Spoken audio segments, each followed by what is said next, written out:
여러분, 로마서는 교회사에서 굉장히 중요한 성경의 책 중에 한 권입니다.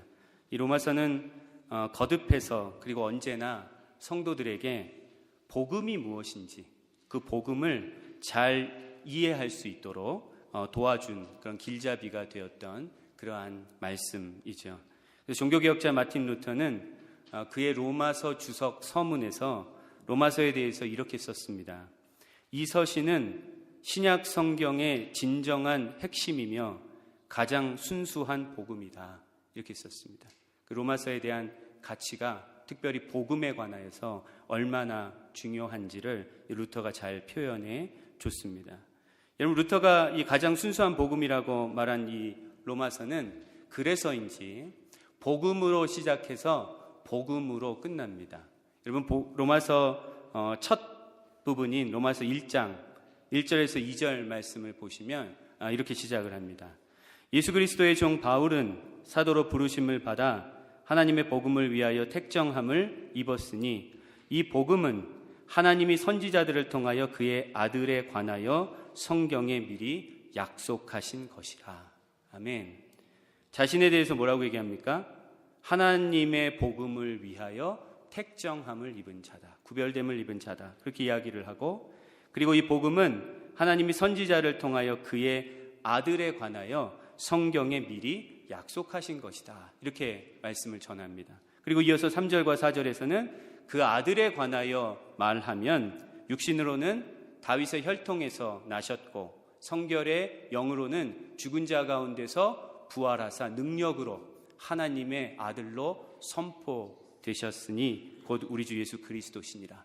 복음의 내용이 바로 예수 그리스도임을 증거합니다. 이렇게 시작이 복음으로 시작을 하고, 오늘 본문 말씀이 로마서의 마지막 단락이죠, 여러분. 끝인데 끝이 어떻게 끝납니까? 25절 말씀에 보시면 나의 복음과 예수 그리스도를 전파함은 영세 전부터 감추어졌다가, 이렇게 말씀이 되어 있고, 26절 하반절과 27절에도 보면 이 복음으로 너희를 능히 견고하게 하실 지혜로우신 하나님께 예수 그리스도로 말미암아 영광이 세세 무궁하도록 있을지어다. 아멘. 이렇게 끝납니다. 하나님을 찬양하는 송영이라고 하죠. 덕살러지. 하나님을 찬양하는 그 송영으로 끝나는데 거기서도 복음에 대해서 언급을 하고 있습니다. 여러분, 복음이라는 것이 무엇이죠? 복음은 예수 그리스도에 대한 기쁜 소식이죠. 쉽게 표현하면 예수 그리스도에 대한 기쁜 소식이고, 조금 더 풀어서 얘기를 하면 하나님께서 예수 안에서 우리를 위하여 행하신 것, 그리고 행하실 것이라고 약속하신 것, 그것이 바로 복음입니다. 우리가 무엇을 해야 된다는 것이 아니고 하나님께서 친히 우리를 위하여서 행하신 것들, 그리고 행하실 것들이 바로 복음입니다.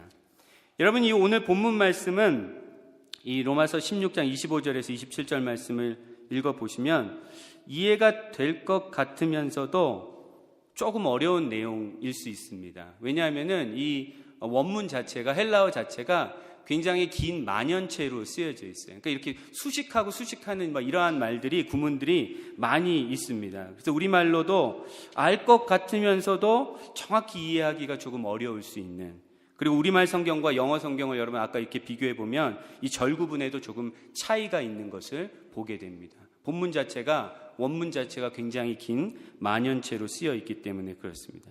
그래서 제가 보니까 우리말 성경 번역 중에 우리가 보고 있는 이 개역 개정 말고 새 번역이라는 번역본이 있는데, 그 번역본이 조금 더 쉽게 우리가 이해하는데 도움이 되도록 번역을 잘 해놨습니다. 그래서 제가 한번 읽어드릴게요. 로마서 16장 25절 27절 말씀 새 번역으로 제가 읽어드립니다. 하나님께서는 내가 전하는 복음, 곧 예수 그리스도에 관한 선포로 여러분을 능히 튼튼히 세워주십니다. 그는 오랜 세월 동안 감추어 두셨던 비밀을 계시해 주셨습니다. 그 비밀이 지금은 예언자들의 글로 환히 공개되고 영원하신 하나님의 명을 따라 모든 이방 사람들에게 알려져서 그들이 믿고 순종하게 되었습니다. 오직 한 분이신 지혜로우신 하나님께 예수 그리스도로 말미암아 영광이 영원 무궁하도록 있기를 빕니다. 아멘. 어떠신가요? 조금 더 이해가 되시죠. 제가 조금 더 또 이해가 되실 수 있도록 오늘 말씀을 좀 설명을 해 드리겠습니다. 여러분, 오늘 말씀은 우리에게 굉장히 중요한 몇 가지 진리를 가르쳐 주는 그러한 말씀입니다. 첫 번째 진리는 무엇이냐면 하나님께서는 복음으로 우리를 견고하게 하신다는 겁니다. 하나님께서는 복음으로 우리를 견고하게 하신다. 여기서 우리를 견고하게 하신다 할 때 우리는 뭘까요? 우리의 이 육신을 얘기하는 건 아니죠. 우리의 겉사람이 아니라 우리의 속사람. 그리고 오늘의 로마서의 전체적인 문맥으로 보면 우리의 믿음을 말하는 겁니다. 하나님께서는 복음으로 우리의 믿음을 견고하게 하신다라는 거죠. 아까 읽어드린 25절 말씀을 제가 세 번역으로 상반절 말씀 다시 읽어드리면 하나님께서는 내가 전하는 복음 곧 예수 그리스도에 관한 선포로 여러분을 능히 튼튼히 세워주십니다. 이렇게 기록되어 있어요. 하나님께서는 복음으로 우리의 믿음을 견고하게 해주신다는 말씀이죠. 여러분, 우리말에 이거는 전문 용어라고 하기도 그렇고 속어라고 할 수도 있는 건데 여러분들 다 아시는 말일 텐데 우리말에 공구리를 친다는 말이 있어요. 공구리를 친다. 다 아시는 말이죠? 공구리를 친다. 설명은 못해도 아는 말이죠. 공구리를 친다는 말은 이 건설업을 하시는 분들이 아주 많이 쉽게 사용하시는 말이죠. 무슨 말입니까? 공구리를 친다는 게 콘크리트 작업을 한다는 거죠. 콘크리트 작업. 제가 이 공구리라는 말은 어디서 온 거야 하고 이렇게 찾아봤더니 공구리는 콘크리트이라는 영어를 일본 사람들이 콩그리라고 했어요. 콩그리. 그리고 우리나라 사람들이 그 일본 사람들이 말하는 걸 듣다가 공구리가 됐습니다. 그래서 콘크리트를 한다는 말이에요. 맞는 말인데 그게 우리말로 공구리가 돼서 공구리를 친다고 합니다. 여러분, 공구리를 치면, 공구리 작업을 하면, 콘크리트를 치면 여러분 그것이 어떻게 견고하게 되죠? 기다려야죠. 그 시멘트를 그 풀로 만든 그것이 굳을 때까지 기다리면 아주 굉장하게 단단해집니다. 견고해지죠. 어렸을 때 보면 개구장이들이 그 공구리 작업하는데 막 발로 밟고 다니다가 아저씨들한테 혼나고, 저는 안 그랬는데 그런 친구들을 많이 봤는데 여러분 기다려야 돼요. 기다리면은 견고해집니다. 그런데 여러분 우리의 믿음은 어떨까요? 우리의 믿음도 그냥 기다리면은 여러분 견고해집니까? 여러분 그래서 지금 많이 견고해지셨습니까? 기다리면은 됩니까? 오늘 말씀을 통해서 하나님께서는 우리에게 무엇이라고 가르쳐 주시냐면 하나님께서 복음으로 우리의 믿음을 견고하게 하신다. 이렇게 말씀해 주십니다. 우리 스스로 견고하게 우리의 믿음을 만들어 갈 수 있는 것이 아니고 하나님께서 복음으로 우리의 믿음을 견고하게 해주신다라는 말씀이에요. 제가 여러분에게 말씀을 전하고 믿습니까? 그러면 여러분 믿습니다. 이렇게 해서 우리가 막 열광하고 열광적인 신앙으로 믿음이 막 견고해지는 게 아니고 여러분들이 복음을 듣게 될 때, 복음이 무엇입니까? 예수 그리스도 안에서 하나님께서 우리를 위하여 행하신 일, 그리고 행하시겠다고 약속하신 하나님의 약속을 듣게 될 때, 그것을 온전히 듣고 그것을 온전히 깨닫게 될 때 우리의 믿음이 견고해집니다. 여러분 믿음이 견고해지고 싶은 소망 다 있으시잖아요. 다 있으시죠? 그게 없다면 신자가 아니죠. 다 있으실 텐데 하나님께서 친히 복음으로 우리의 믿음을 견고하게 해주신다. 이렇게 말씀해 주고 있습니다. 그러므로 여러분 교회가 할 일은 뭡니까? 교회는 복음을 선포하는 것이에요. 예수 그리스도를 선포하는 것, 그리고 예수 그리스도의 이 복음을 온전히 가르치는 곳입니다. 그럼 성도는 뭐 해야 될까요? 성도는 열심히 들어야죠. 복음의 말씀을 듣고 복음의 말씀을 온전히 배우고 깨닫게 될 때 하나님께서 그 복음으로 우리의 믿음을 견고하게 해주십니다. 이 하나님의 이 놀라운 은혜, 복음으로 우리의 믿음을 견고하게 해주시는 하나님의 은혜를 누릴 수 있는 저와 여러분들이 되시기를 주님의 이름으로 축원합니다. 두 번째, 오늘 본문 말씀이 우리에게 가르쳐 주시는 중요한 진리는 하나님께서는 복음으로 우리를 믿고 순종하는 자가 되게 하신다라는 겁니다. 하나님께서는 복음으로 우리의 믿음을 견고하게 해주실 뿐만 아니라 우리를 믿고 믿음을 견고하게 해주셔서 순종하는 자로 우리를 만들어 주신다라는 말씀이죠. 26절 말씀 을 제가 다시 한번 세 번역으로 읽어드리면 이렇게 기록되어 있습니다. 그 비밀이, 복음이 비밀이었는데 그 비밀이 지금은 예언자들의 글로 환히 공개되고 영원하신 하나님의 명을 따라 모든 이방 사람들에게 알려져서 그들이 믿고 순종하게 되었습니다. 아멘. 하나님께서는 복음으로 신자들을 믿고 순종하는 자가 되게 하십니다. 여러분, 예전에 한번 말씀드렸는데 믿음과 순종이라는 것은 분리될 수 없는 거라고 말씀드렸죠. 동전의 양면과 같아요.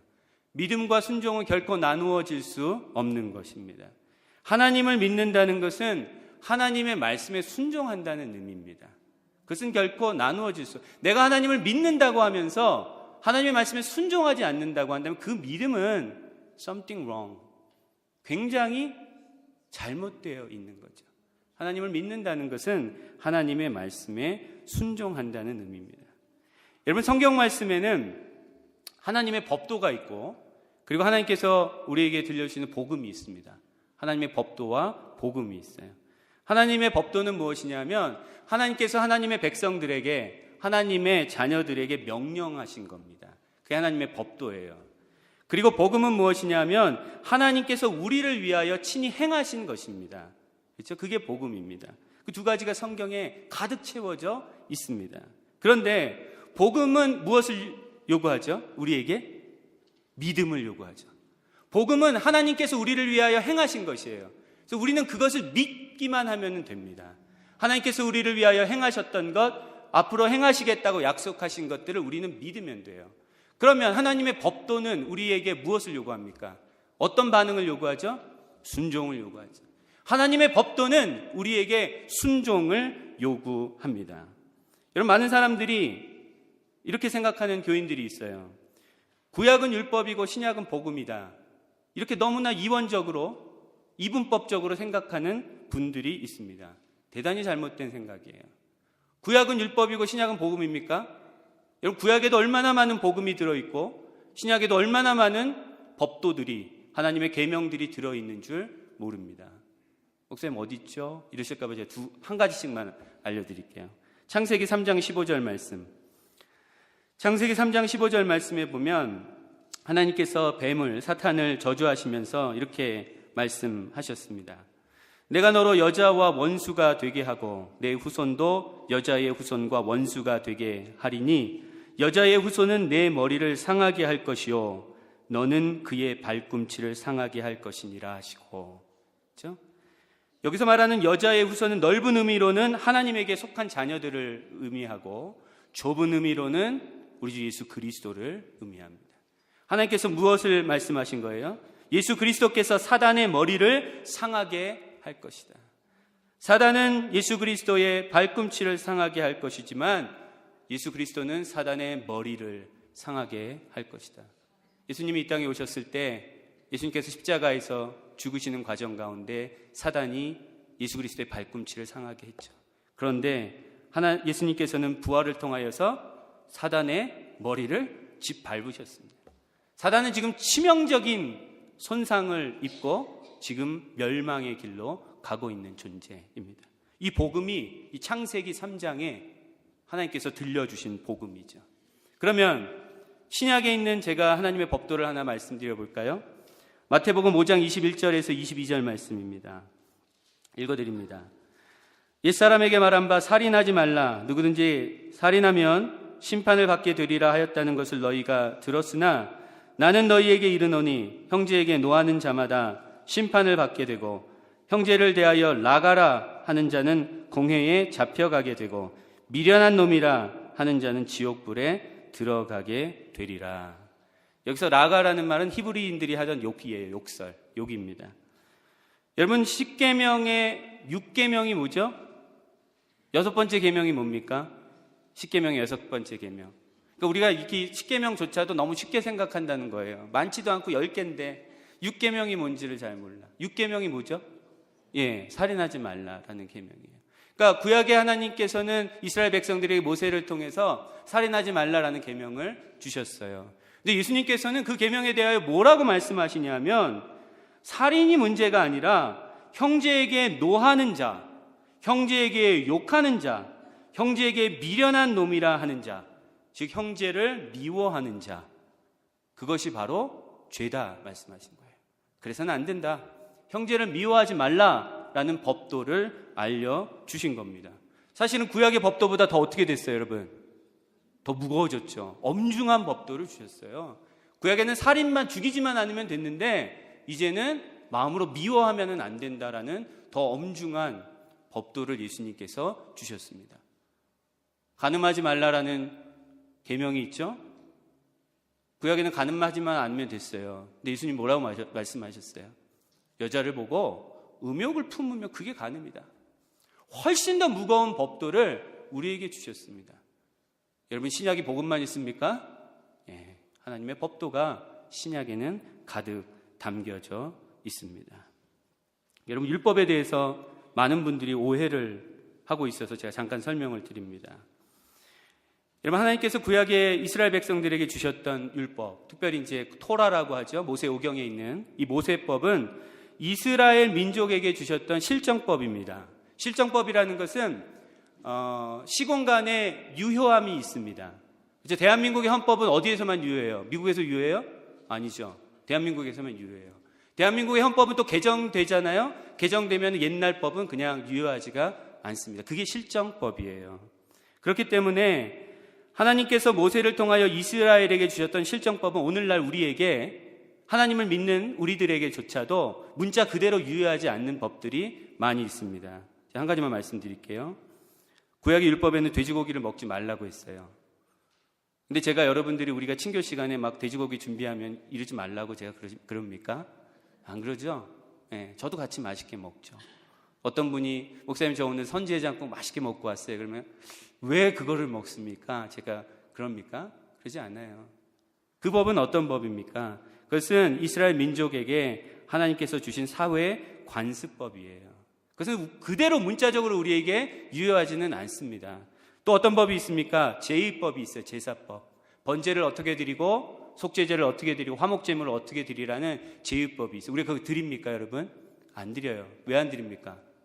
예수 그리스도께서 완전한 희생제물이 되어주셨기 때문에, 그분이 단번에 우리의 죄를 다 사하셨기 때문에 우리는 더 이상 드리지 않습니다. 그런데 여러분, 이 구약의 율법 가운데 도덕법들이 있어요. 제가 아까 얘기한 10계명의 계명들, 부모를 공경하는 것, 그리고 살인하지 않는 것, 간음하지 않는 것, 도둑질하지 않는 것, 거짓 증거하지 않는 것, 이런 것들은 여러분 오늘날 우리에게 여전히 의미가 있죠. 굉장히 중요하고 예수님께서는 더 엄중하게 우리에게 요구를 하고 계십니다. 여러분, 율법의 기능에 어떤 기능이 있냐 하면은, 제가 이번 주간에 우리 성경 공부를 하는데 우리 한 지체가 이런 질문을 했어요. 목사님, 제가 말라기서를 읽다 보니까 너희가 어찌 하나님의 것을 도둑질하느냐 얘기하시면서 11조에 대해서 얘기를 하시는데 11조를 해야 됩니까? 11조 율법 아닙니까? 이렇게 물어보셨어요. 11조가 율법이니까 안 해도 된다? 여러분, 이렇게 생각을 하는 거죠. 여러분, 율법에는 어떤 기능이 있냐면, 정말 중요한 기능은 우리가 로마서를 통해서 바울이 계속해서 얘기하는 건데, 율법을 통해서 우리는 죄인이라는 걸 알아요. 그리고 율법으로는 우리가 결코 의인이 될 수 없다, 구원을 받을 수 없다는 것을 압니다. 그래서 우리는 무엇을 보게 돼요? 더 크신 하나님의 은혜와 의를 보게 돼요. 나로서는, 내가 율법을 지킴으로써는 구원을 받을 수 없구나, 그것을 생각하면서 하나님의 은혜를 사모하게 되고 하나님의 완전하신 의인 예수 그리스도를 바라보게 합니다. 그게 율법이 가지고 있는 가장 중요한 기능이죠. 그런데 또 한 가지 기능이 있는데, 여러분, 율법에는, 율법 누가 주셨습니까? 하나님이 주셨죠. 율법에는 하나님의 마음이 담겨져 있어요. 율법에는 하나님의 의도와 뜻이 담겨져 있어요. 율법을 자세히 공부하면 그 안에 하나님이 어떤 분이신지, 하나님의 성품을 우리가 알게 됩니다. 여러분, 율법을 통하여서 우리가 구원을 받는 것이 아니고, 내가 율법을 지킴으로써 하나님의 뜻대로 살아감으로 우리는 하나님께 영광을 돌리게 되는 거예요. 그래서 율법을 지켜야 돼요? 안 지켜야 돼요? 지켜야 돼요. 저는 정말로 어떤 목사님들이 요새 율법을 버리는 분들이 계세요. 예수님이 뭐라고 얘기하셨냐면 내가 율법을 폐하러 온 것이 아니고 율법을 완전하게 하기 위해서 오셨다 말씀하셨어요. 옛날에 우리 한국교회 목사님들이 율법주의적인 목사님들이 계셔서 거기에 대한 반작용으로 이제 율법 필요 없다, 우리가 이걸로 구원받는 거 아니다, 이렇게 버리죠. 물론 우리가 율법으로 구원받지 않습니다. 11조 한다고 구원받고 11조 안 한다고 구원 안 받는 거 아니죠. 그거는 분명합니다. 그런데 우리가 11조를 왜 해야 될까요? 하나님이 11조를 우리에게 왜 하라고 하나님의 백성에게 말씀하셨는지 하나님의 마음을 알아야 되죠. 그 마음이 무엇입니까? 너희는 물질의 종이 아니다. 너희가 이 세상에서 누리고 너희들이 벌고 소유한 것은 니들 스스로 번 것이 아니고 내 것이다, 하나님 말씀하시는 거예요. 11조를 드림으로써 하나님, 정말로 내가 번 것이, 내가 소유하고 누리고 있는 것이 다 하나님의 것입니다 하고 우리는 믿음의 고백을 드리는 거예요. 그것으로 하나님께 영광을 돌리는 거예요. 여러분, 그것은 성도들이 가지고 있는 대단한 특권입니다. 아무나 할 수 없는 것이죠. 물론 믿음이 연약하면 내가 억지로 11조를 할 수 없습니다. 제가 하라고도 안 해요. 하지만 여러분, 사모하셔야 돼요. 내가 하나님의 것을, 이 11조를 통하여 나의 모든 것이 하나님으로부터 온 것임을 믿음으로 고백할 수 있는 것, 그것을 여러분 분명히 사모하셔야 됩니다. 그리고 하나님은 그것을 분명히 기뻐하십니다. 여러분, 율법을 지키셔야 되죠. 율법을 지키셔야 됩니다. 그런데 하나님께서 오늘 말씀을 통하여 우리에게 무엇을 말씀해 주시냐면, 야, 너희들이 먼저 법을 지키려고, 하나님의 법도를 지키려고 하기 전에 먼저 무엇이 먼저냐 하면 복음에 대한 너희들의 믿음이 먼저다, 이렇게 말씀하시는 거예요. 복음을 듣고 우리가 믿게 될 때 우리는 하나님의 법에 순종하는 자들이 되게 됩니다. 내가 하나님의 법에 의지적으로 결단해서 순종하는 것, 그것이 먼저가 아니고 예수 그리스도의 복음을 온전히 듣고 깨닫고 그리고 믿게 될 때, 그래서 하나님을 신뢰하고 하나님을 더욱더 사랑하게 될 때 우리는 하나님께 영광을 돌리고 싶어요. 어떻게 하든 하나님을 기쁘게 해드리고 싶어요. 그래서 하나님이 우리에게 주신 법도를 지키면서 하나님께 영광을 돌리고 하나님을 찬양하고 그리고 하나님의 형상이 우리 가운데 회복되는 것을 우리가 간절히 사모하게 되죠. 여러분, 그것이 바로 오늘 말씀을 통하여 하나님께서 우리에게 주시는 중요한 진리입니다. 하나님께서는 복음으로 우리를 믿고 순종하는 자가 되게 하십니다. 여러분, 또한 마지막 27절 말씀에 보면 하나님께 영광을 돌리는데 이렇게 영광을 돌립니다. 우리말 성경 지금 개역 개정으로 읽어드립니다. 지혜로우신 하나님께 예수 그리스도로 말미암아 영광이 세세 무궁하도록 있을지어다. 아멘. 하나님께 영광을 돌리는데 우리 하나님에 대해서 어떻게 고백을 합니까? 지혜로우신 하나님. 우리 하나님에 대해서 영광을 돌리는데 지혜로우신 하나님, 이렇게 영광을 돌려요. 여러분, 물론 하나님 지혜로우시죠. 여러분 중에 혹시 하나님 지혜롭지 않다고 부정하는 분 안 계시죠? 하나님 지혜로우세요? 진짜 지혜로우시죠? 근데 오늘 말씀의 문맥에서 말하는 하나님의 지혜는 무엇일까요? 오늘의 이 로마서의 말씀에, 우리가 성경은 문맥으로 또 이해를 해야 됩니다. 그래야 오해하지 않게 되는데, 오늘 이 문맥 가운데서 말씀하시는 하나님의 지혜는 무엇일까요? 그건 복음과 관련되어 있겠죠. 물론 복음과 관련되어 있는데, 오늘 본문은 복음에 대해서 뭐라고 말씀하시냐면 영세 전부터 감추어졌다가 이제는 나타난 비밀이라고 말합니다. 신비라고 말을 합니다. 그러니까 하나님께서는 그 아들 예수 그리스도를 통해 모든 민족을 구원하시고 모든 피조 세계를 회복하시는 구원 계획을 언제부터 가지고 계셨어요? 여기 오늘 본문에는 영세 전부터, 영세죠, 아주 오랜 세월 전부터, 그러니까 창세 전부터 하나님 갖고 계셨다는 거예요. 골로새서 1장 26절 말씀 제가 한번 읽어드립니다. 이 비밀은 예수 그리스도인데, 이 비밀은 만세와 만대로부터 감추어졌던 것인데 이제는 그의 성도들에게 나타났고, 이렇게 기록되어 있습니다. 만세와 만대로부터 감추어졌던 비밀, 그것이 바로 예수 그리스도에 대한 복음이에요. 그것이 감추어졌는데 하나님께서 이제 때가 차게 되니까 먼저 구약의 선지자들을 통하여서 예수 그리스도에 대해 예언하게 하시고, 그리고 마침내 정말 때가 차게 되자 그 아들 예수 그리스도를 이 땅에 보내셔서 그분의 십자가의 대속적 죽음으로 모든 인류에게 구원의 길을 열어놓으셨다는 거예요. 여러분, 인간이 죄를 지으니까 이거 어떻게 해? 큰일 났네. 그래서 하나님께서 갑자기 어쩔 수 없어서 내가 그럼 내 아들을 보내야겠네 하고 하나님께서 생각하셨던 계획이 아니라는 거예요. 하나님 이미 창세 전에 그 아들 예수 그리스도를 통하여서 인류와 피조세계를 구원하시고 회복하시려고 하시는 위대한 구원 계획을 가지고 계셨다는 거예요. 얼마나 지혜로우세요? 우리 하나님의 지혜가 얼마나 크고 얼마나 깊습니까? 그렇게 느껴지지 않으세요? 별로 그러지 않다라는 표정이신데 가서 한번 묵상해 보세요. 하나님의 예수 그리스도를 통한 이 구원의 계획이 얼마나 크고 얼마나 깊은가, 여러분 한번 깊이 묵상해 보기를 원합니다. 여러분, 또한 복음과 관련된 하나님의 지혜가 나타나는데, 하나님께서 인간을 하나님의 형상으로 회복해 가시잖아요. 여러분, 지금 하나님께서 여러분과 저를 하나님의 형상으로 회복해 가고 계세요. 다른 말로 표현하면 우리 주 예수 그리스도를 닮아가게 하세요. 근데 하나님께서 그것을 여러분 어떤 방법으로 하십니까? 하나님께서 이런 방법이 있을 거예요. 자, 내가 너희한테 이렇게 하면, 그러면 내 자녀로 받아주겠다. 그리고 너희가 이렇게 하면 너희들이 하나님의 형상을, 나의 형상을 회복하도록 내가 도와주겠다. 이런 방법이 있겠죠. 근데 하나님 그렇게 하지 않으셔요. 하나님 어떻게 하세요? 하나님 우리를 그냥 받아주세요.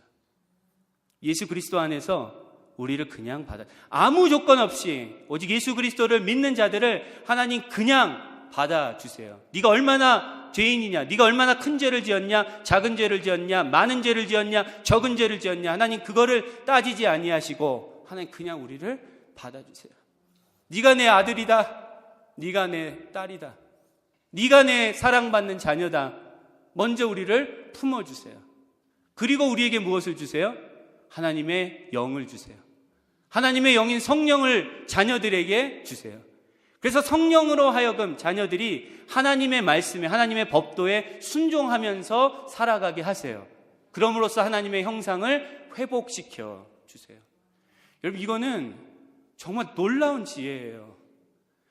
여러분, 이 땅에 많은 고등 종교들이 있는데 대부분의 종교들이 이렇게 하면 복을 받고 이렇게 하면 절대다가 도와준다는 거예요. 근데 여러분, 복음은, 진리는 그렇지 않아요. 하나님은 아무 조건 없이 예수 안에서 여러분들을 다 받아주시고 용납하시고 자녀 삼아 주셨어요. 그리고 여러분에게 이제는 내가 자녀 삼아줬으니까 알아서 해라가 아니라 여러분에게 하나님의 성령을 부어주셔서 그 성령의 인도하심 가운데 우리가 하나님의 형상을 회복하게 하십니다. 이것이 바로 하나님의 지혜입니다.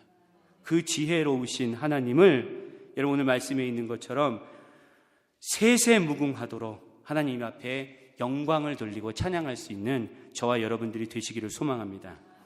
그런데 여러분 27절 말씀에 보면 우리가 하나님 앞에 지혜로우신 하나님께 영광을 돌리는데 어떻게 영광을 돌릴 수 있냐면 예수 그리스도로 말미암아 돌릴 수 있어요.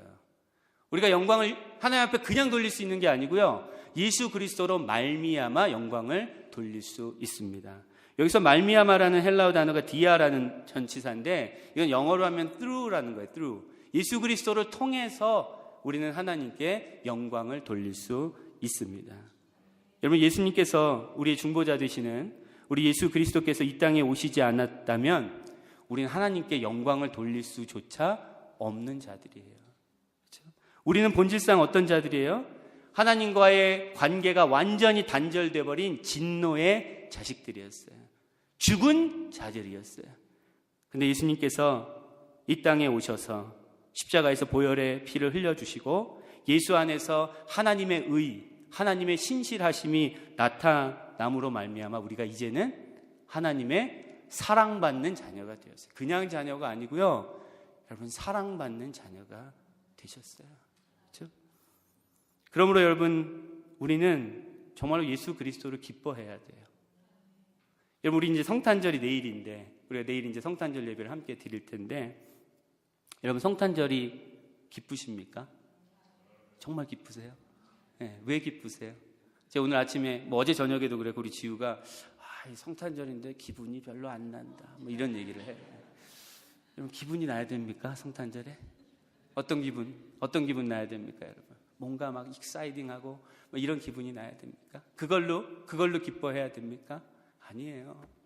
우리는 예수님 때문에 기쁜 게 성탄절이에요. 나를 위해서 그 생명을 내어주시려고, 나를 살리기 위해서, 나에게 영원한 생명을 주시기 위해서 이 땅에 오신, 인간의 이 낮고 천한 몸을 입고 이 땅에 내려오신 그 성자 하나님 예수 그리스도 때문에 기뻐해야 돼요. 그것이 예수 그리스도의 은혜와 사랑을 아는 자들이 행하는 거예요. 여러분, 성탄절 이제 기쁘시겠죠? 내일 우리가 더 기쁜 마음으로 하나님 앞에 찬양 드릴 수 있을 것 같아요. 여러분, 본질을 놓치시면 안 됩니다.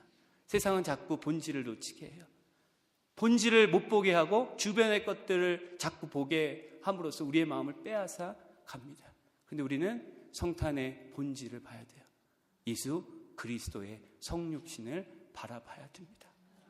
여러분, 정말로 예수 그리스도로 말미암아 기뻐하고, 그리고 그 아들 예수 그리스도를 통해 우리를 구원하시려는 이 놀라운 계획을 이미 영세전에, 창세전에 세우신 이 지혜로운 하나님 앞에 날마다 영광을 돌리며 살아가는 저와 여러분들이 되시기를 소망합니다. 여러분, 하나님 앞에 영광을 돌리면요, 우리 안에 기쁨이 충만해요. 하나님이 주시는 하늘의 기쁨이 충만합니다. 맛보신 분들은 알겠지만 그거는 우리가 세상에서 누리는 그 감각적이고 언처적인 이런 기쁨과는 도무지 비교할 수 없는 깊고 놀랍고 거룩한 기쁨을 하나님께서 우리에게 허락하여 주십니다. 그 기쁨을 누리며 더 하나님을 찬양하고 하나님 앞에 영광 돌릴 수 있는 저와 여러분들이 되시기를 주의 이름으로 간절히 축원합니다.